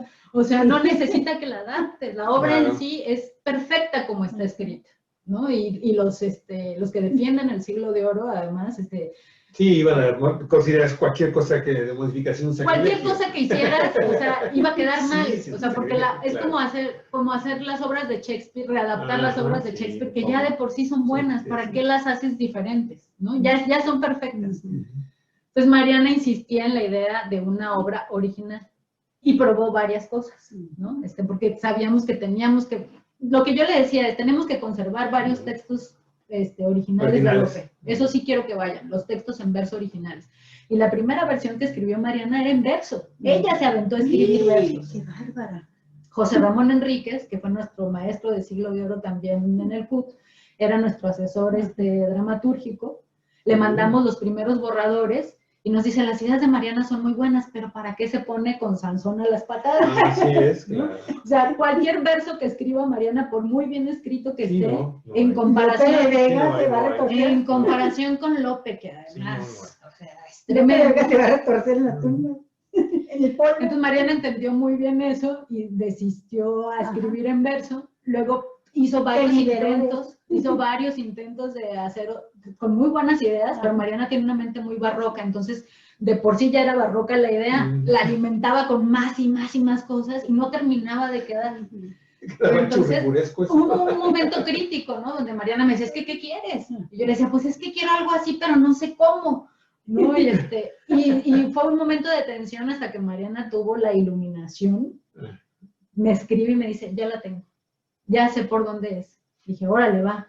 Me lo contó y yo quedé enamorada de la idea que me dio, y es que ella agarra dos personajes también de la vida real, que son el mismo Lope de Vega y Elena Osorio, una actriz de la época de Lope, que además fue la primer pareja sentimental de Lope de Vega y que marcó la poesía de Lope. Y en la idea que tiene Mariana, que es preciosa, preciosa, preciosa, hay una figura del Siglo de Oro que nos enseñaron nuestros maestros, que se llaman los muchachos memoriosos. Los muchachos memoriosos eran los que entraban a los corrales de comedias a ver las obras y aprendérselas para luego irlas a vender a otros teatros. Eran los que plagiaban. Exactamente, porque ahora tú escribes la obra, le sacas 10,000 copias y se las entregas a todos los actores, pero antes solo tenías el folio del autor. Iban y se lo aprendían. Algunos se conservaban y otros no se conservaban porque se perdían, y la forma de recuperar los textos era gracias a los muchachos. Híjole, con lo que me estás diciendo hasta se me pone la piel así chinita porque me estoy imaginando lo que le sucede a Lope de Vega en esta obra que escribió Mariana. Sí. Híjole. Entonces Mariana agarra estos dos personajes, que en realidad son tres personajes, los que van a contarnos toda la historia, que son Lope de Vega, Elena Osorio y Pifia, una dama de compañía de Elena Osorio, que es una graciosa. Los personajes del Siglo de Oro también son muy característicos, son plantillas de personajes. Siempre hay graciosos, ¿no? Que son los personajes que se encargan de distender un poco las tensiones y que son los que se ganan al público, son los más simpáticos, ¿no? Entonces estaban los personajes principales y esta No me digas porque estoy viendo ahí a Emma Díaz. Sí, ¿verdad? Sí. Y entonces la obra empieza con Lope dándose cuenta que hay un muchacho memorioso robándose la obra de Fuente Ovejuna que él está ensayando con sus actores en ese momento. Y este muchacho memorioso en realidad es Elena Osorio, disfrazada para aprenderse la obra y llevársela a otro teatro.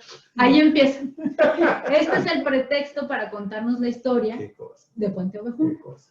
Qué interesante. ¿Qué manera tan bonita tuvo de resolver es preciosa Mariana Sánchez? Sí.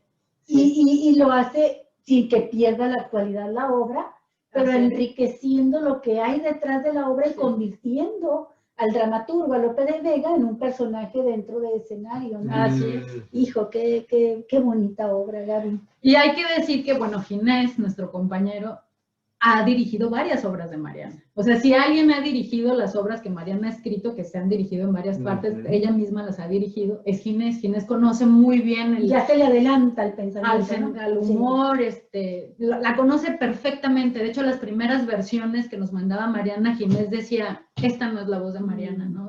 Hay algo que todavía no termina de soltar. Qué preciosas experiencias, Gabriela. Espero de veras que muy pronto podamos volver a Fuente Ovejuna. Ojalá que esta maldita pandemia nos permita y Juro, va a permitir. juro, por quien sea, entre la tumba que sea, de que habremos de ir a verla a la Ciudad de México, Sí. esta obra. Gaby, yo no quiero que termine esta entrevista sin que antes nos digas qué ha sido el teatro en tu vida, qué te ha dado el teatro. Si tú no te decides por estudiar teatro, no te voy a preguntar qué hubieras estudiado porque nunca pensaste en otra cosa, pero sí te ubico en una situación de, pues estábamos viviendo en la colonia campesina, con mi madre, tu abuelita, tu abuela Alejandra, y que nos hables también de esta influencia de tu abuela en tu vida, de tu padre, que es actor, Fernando Betancourt, y cómo estas influencias también, este amor por el teatro, de manera tan naturalita va y lo arropa a Omar, ¿no? O sea, ¿qué ha sido el teatro en tu vida? Yo sé que ha sido tu vida, pero ¿qué te ha dado el teatro? Yo sé porque yo me he hecho esta pregunta en cuanto al periodismo, ¿no? O sea, a mí el periodismo me abrió un mundo que difícilmente lo hubiese conocido si no me toma así esta pasión por el periodismo, ¿no? Y por escribir, porque a mí también me gusta la literatura. Pero en tu vida, ¿qué ha sido el teatro? Pues ha sido un impulso, ¿no? Es lo que le ha dado sentido a mi vida en muchos aspectos, ¿no? Para empezar, fue como la puerta a vivir una experiencia maravillosa que es subirte a un escenario y enfrentarte al público y descubrir que te gusta, ¿no? O sea, decir, qué bien me encuentro aquí. La primera vez que lo hice dije, sí, esto sí me gusta. Y después darme cuenta de todas las posibilidades que tenía, ¿no? Si algo me ha gustado siempre del teatro es que siempre te está enseñando, siempre. Supongo que pasa con otras profesiones, con el periodismo, supongo que pasa con la vida en general y con los oficios en general, ¿no? Que realmente si te apasionan te das cuenta que no tienen límite. Así es, claro. Y que una cosita te lleva a otra y que de repente... el teatro te permite ser muchas personas. ¿O cómo ves tú? En realidad eres una persona, pero haces muchos personajes. Sí, si no es que sean muchas personas, yo sigo siendo yo. Sí. Eso es muy interesante porque si algo tiene de maravilloso el teatro es que no solamente te hace conocer otros contextos, otros personajes, otras épocas, claro, otras maneras de pensar, otras sensibilidades, sino sobre todo te hace conocerte a ti mismo. O sea, cosas que tú no imaginabas, que pensabas, claro, que sentías, que podían detonarte. Y te das cuenta y te lo dicen los maestros, la mejor manera de interpretar un personaje es con las herramientas que tienes. Pero ¿cómo sabes qué herramientas tienes si no es conociéndote? Si no es conociendo tu carácter, tus defectos, tus empatías, tus gustos, ¿no? Y además, incluso cuando crees que ya los conoces, pues te das cuenta que no los conoces. Sí. Que siempre. Hay algo que va a suceder por ahí, que te va a marcar. Entre una buena y una mala actriz, aunque tengan los mismos niveles, pero que uno como público dice, no me convence esta. O sea, puede ser muy buena, puede tener muy buen manejo de la técnica, pero no me la creo lo que está diciendo, ¿no? Eso también es muy subjetivo, porque alguien que no es buena actriz para ti, seguramente para otra persona sí lo debe ser, claro, ¿no? O alguien que es excelente para ti, que dices, es que nunca en mi vida había visto tan buen actor, otros te van a decir, ay, no me aburrió. Es muy subjetivo. Entonces hay que tratar de no hacer juicios de valor sobre eso. Puedes tener empatía por un actor o por una actriz y dejarla de tener también. Sí. ¿No? Sucede muy comúnmente en cualquier profesión, en cualquier actividad que realicemos los humanos, ¿no, Gaby? Creo que, a final de cuentas, tienes toda la razón. Esto que acabas de decir, de que, bueno, para ti puede ser malo, para otra persona puede ser bueno, nos puede marcar el camino para entender a veces cómo algunos Óscares se entregan a personajes, a obras, actores, actrices, que en un momento determinado tú dices, bueno, pero ¿por qué se los dieron? ¿Y por qué no pero, viste que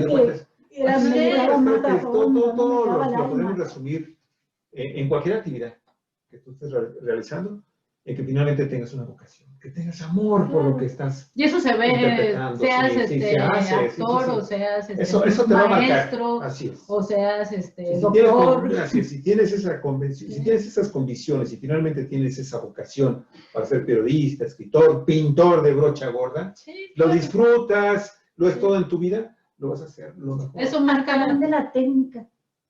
¿Hasta dónde las vivencias? Es que también eso es subjetivo, porque hay actores totalmente técnicos, formales les llaman, ¿no? O sea, que conocen la herramienta y la trabajan perfectamente y saben hacer que Que te corran si la te lagrimita. dicen, quiero 2 lágrimas rodando del ojo izquierdo, te sacan 2 lágrimas del ojo izquierdo. Yo lo he visto. Un Sí. compañero mío de mi generación lo Lo hizo puede hacer. cuando apenas empezaba a hacer teatro, Ivancito. ¿No? O sea, hay actores así que tienen una técnica depuradísima, ¿no? Y que son fantásticos, y lo logran, y les crees.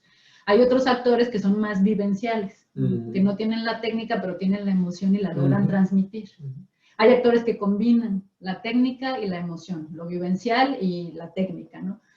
Es un equilibrio, y además un actor es así en un montaje, pero otro montaje le exige ser de otra forma. Claro. ¿no? Pero aparte también hay escuelas, Gaby. Así es. Y hay una escuela rusa, hay una escuela estadounidense, hay una escuela de Televisa, hay una escuela del CUT, hay una escuela... Sí. Y tú finalmente pues vas a ir, Vas actuando y vas agarrando de lo que vas aprendiendo. Obviamente Más tus vivencias bebes de como tus ser humano. maestros, pero también las experiencias en los montajes te van enseñando cosas, te van enseñando que puedes trabajar la voz de otra forma, que lo que pensabas que no ibas a poder hacer nunca sí lo puedes hacer, claro. que tienes que trabajar más para hacer otras cosas, Claro. ¿no? Hay montajes que implican muchos retos y que si quieres que te salga bien tienes que machetearle durísimo, y hay otros que solitos se van deslizando, ¿no? Entonces, son muchos elementos y hay actores vivenciales y actores técnicos y hay de todo, ¿no? Sí, lo ideal sea que después de que domines una técnica puedas romperla y crear la tuya. Yo soy de la idea de que un actor tiene que estudiar, tiene que ver... Sí, claro, tiene que aprender. Tiene que ver pinturas, lo básico, la danza, técnica, sí, claro. O sea, conocer música, leer muchísimo, pero también he visto actrices y actores que no leen, que no van a museos, y que tienen una capacidad tremenda de transmitir una emoción. Sí. Pocos, pero los hay. Y lo contrario, gente muy culta, que tiene un cerebro súper desarrollado, que ha leído muchísimo, que es capaz de hacer...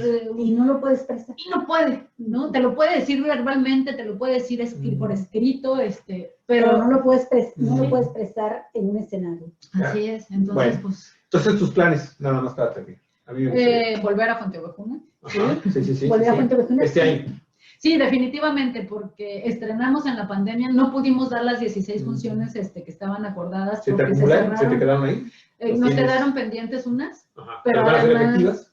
Sí, para terminar, digamos, el paquete al que estábamos obligados por la convocatoria, pero va a haber posibilidad de extender la temporada. O sea, no vamos a regresar a dar solo 4 funciones, sino que tendremos una temporada.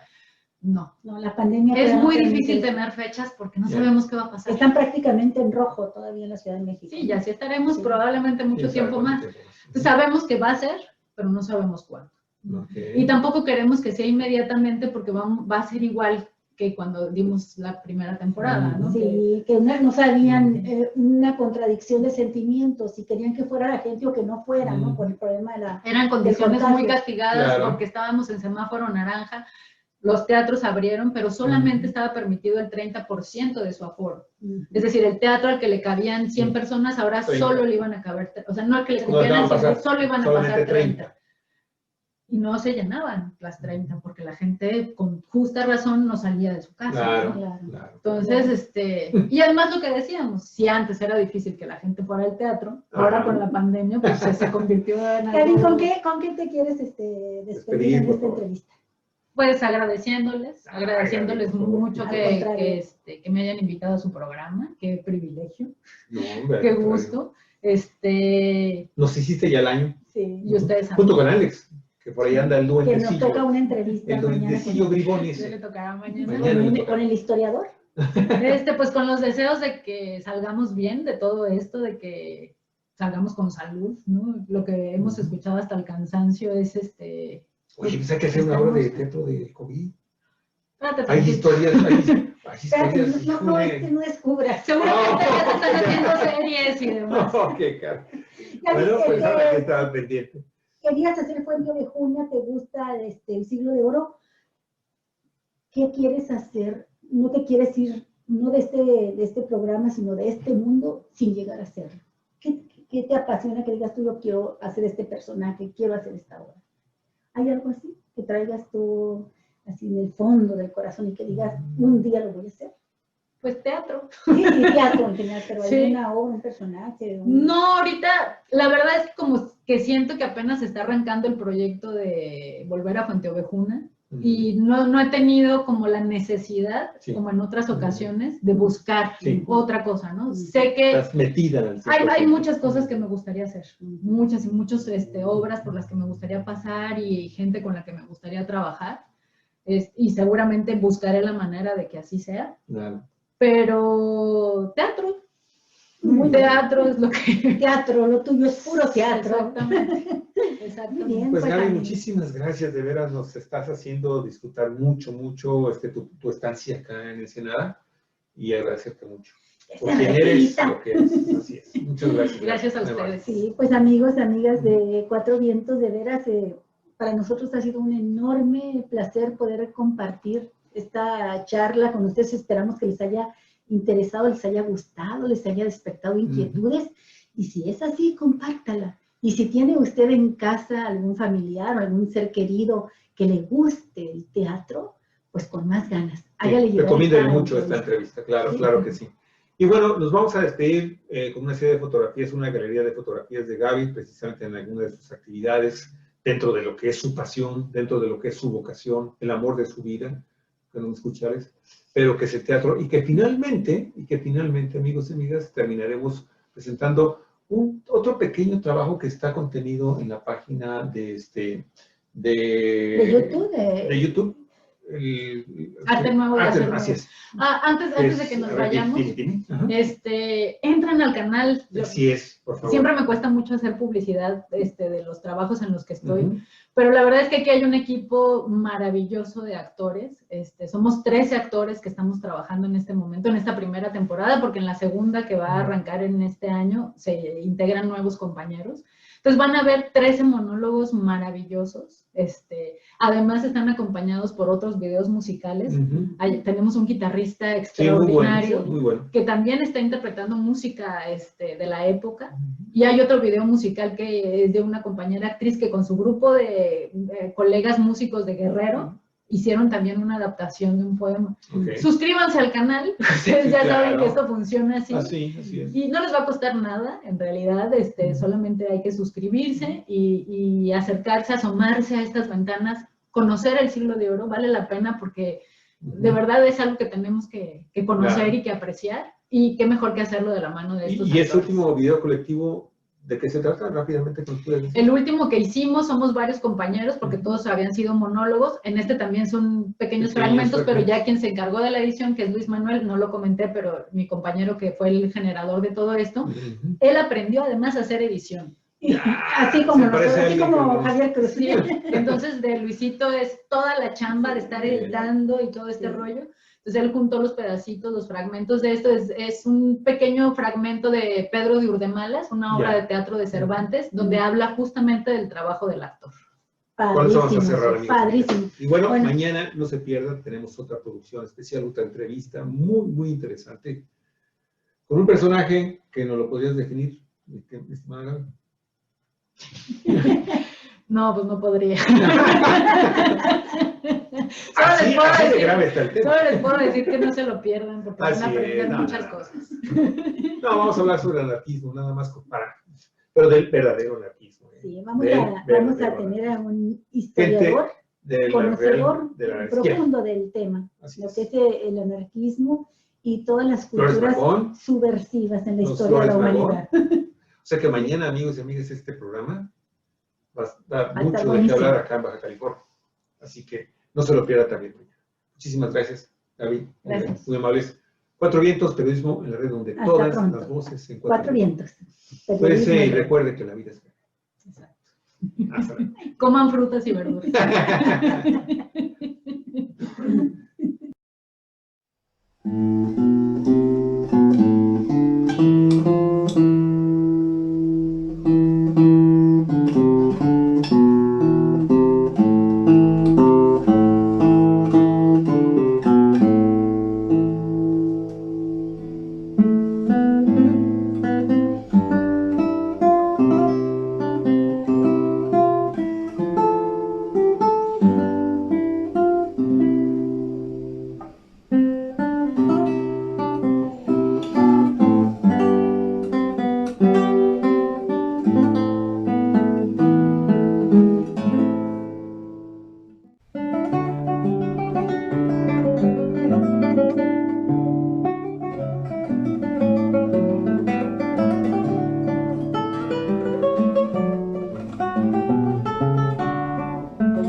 todo aquello que cabe en un general farsante. Sé todos los requisitos que un farsante ha de tener para hacerlo, que han de ser tan raros como infinitos. De gran memoria, primero. Segundo, de suelta lengua y que no padezca mengua. De galas es lo tercero. Buen talle, no le perdono si es que ha de hacer los galanes. No afectado en ademanes, ni ha de recitar con tono. Con descuido, cuidadoso. Grave anciano, joven presto. Enamorado compuesto, con rabia si está celoso. Ha de recitar de modo, con tanta industria y cordura, que se vuelva en la figura que hace de todo en todo.